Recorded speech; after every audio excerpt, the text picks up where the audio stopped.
Welcome back. Looney says hi. He's gonna cat telepathically whisper today's message into my head. Hold please.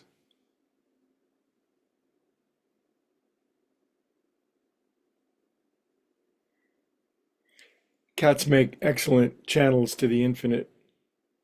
Eckhart Tolle tells a lot of stories. One of his lines is, I've known many great Zen masters in my life. Almost all of them have been cats.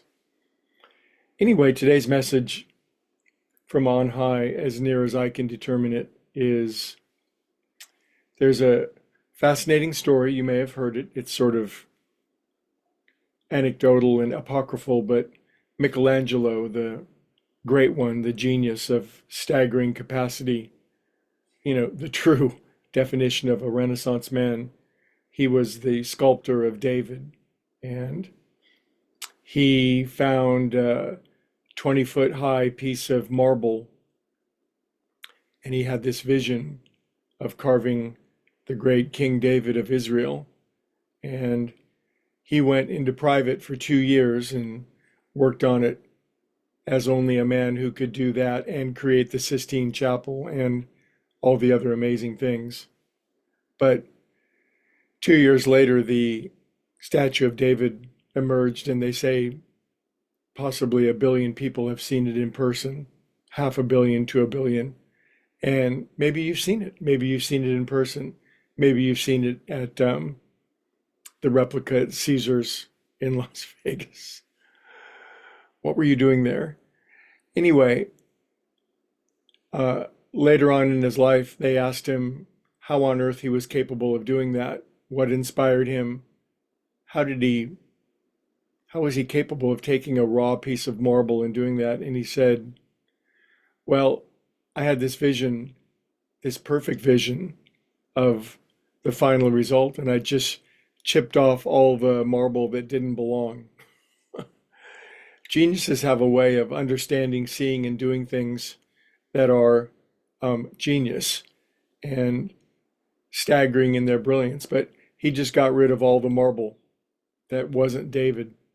In other words, David was already in there.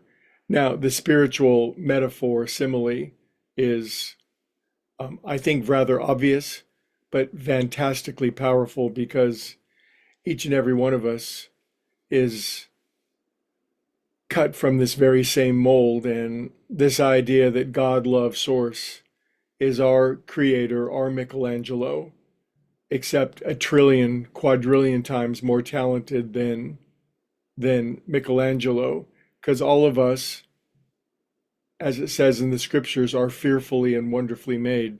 The original meaning of fearfully is awesome, dynamic, breathtaking, powerful beyond all measure, fearfully and wonderfully made. And that may not seem to be the case right now with our flaws and defects, and yet we are works in progress. And God, being the master shaper, molder, creator, sculptor, is removing from us everything that doesn't belong. And sometimes we don't like that, because there are parts of us that they don't belong, and there are things that we've taken on that are tainting our progress or delaying our capacity or constraining our brilliance. And slowly and patiently, in the way that God only knows, God is chipping off what doesn't belong. Now, this week, the topic is, if thy right eye offend thee, pluck it out. How am I going to correlate these things? Well, if there's something inside of us that's offending us, that's getting in the way of our progress, that's keeping us from being molded and shaped into the miracle and masterpiece we most assuredly are and are meant to be, then God's going to chip it off. And if it's a big thing, if it's a big flaw, if it's something that really has to go, and we're not cooperating and we're really delaying it, then that part is coming off.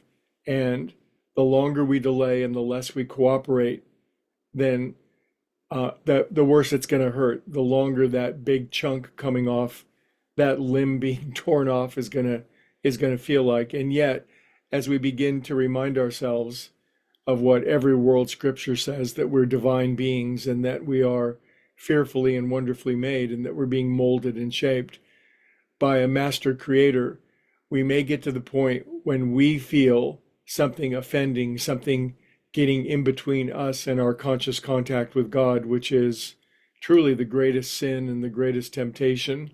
And oftentimes it can be so subtle, it can be so deeply immersed in our blind spot that we can't see it. But as we do begin to see it, and we understand all of our most negative, destructive patterns, whatever they are, we'll cycle back around and we'll have an opportunity to catch things earlier on and say, this thing that offends, I will remove it. I will take action.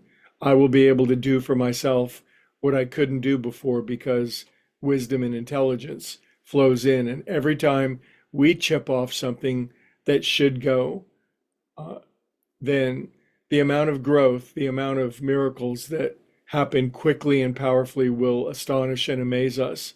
And that's true. And I just had an experience of it.